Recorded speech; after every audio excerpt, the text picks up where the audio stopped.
So here's a new one that I've already assembled. I'm going to show you how to take it apart. Turn that counterclockwise. This surface inside here, you can kind of see this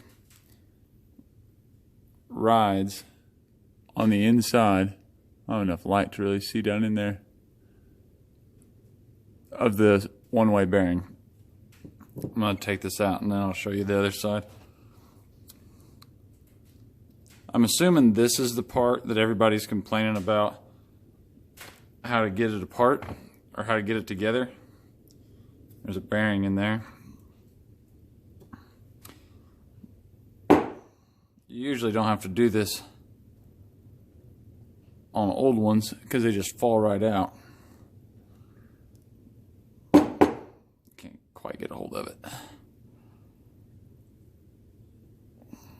But all you gotta do is spin this thing. I don't quite got enough to get a hold of it to spin it, and I got oil all over my fingers. But as you spin it, there it goes. It'll just work its way right out. You just pull it out nice and easy. This is a new one. This is like a drum brake, if you can imagine that. This is the outside surface that these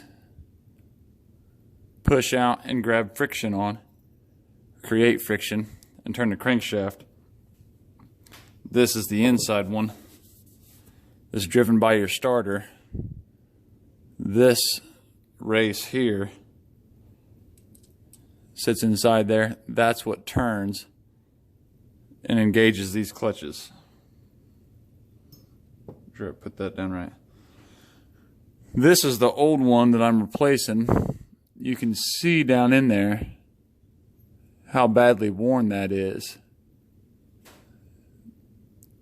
You can see the mark from these friction plates or friction surfaces, and even that spring inside there.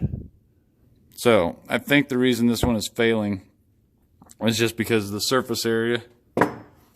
It grabs pretty good, but if it cranks more than like 2 or 3 revolutions, it starts acting up. And I think that's because this surface area is so rough on the old one that it doesn't want to grab.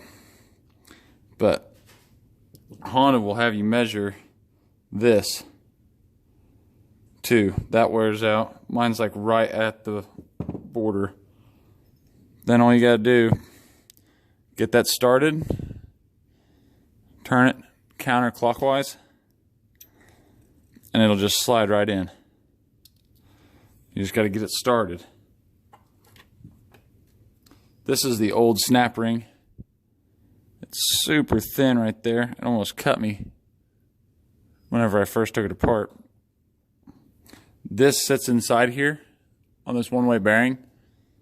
So it would appear that it has spun with this one-way bearing, and that's what's worn down these outside edges.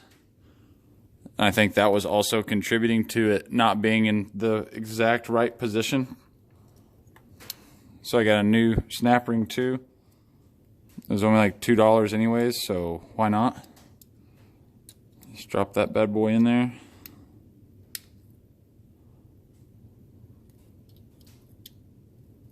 There it goes. See, it actually has a little bit of a gap behind it. So the fact that that one that we took out was worn really shows that that one-way bearing was not in the correct position. And then that edge hits on the other side of that one-way bearing. You have to turn that one counterclockwise too, and it'll work its way in. Here it goes. Don't forget that bearing. And that's it. Freewheels counterclockwise, locks up clockwise. You can see that inside one's actually turning too. I can't quite hold on to it hard enough. If this turns, if this is able to be stationary and this outside gear turn clockwise, this clutch is completely junk. So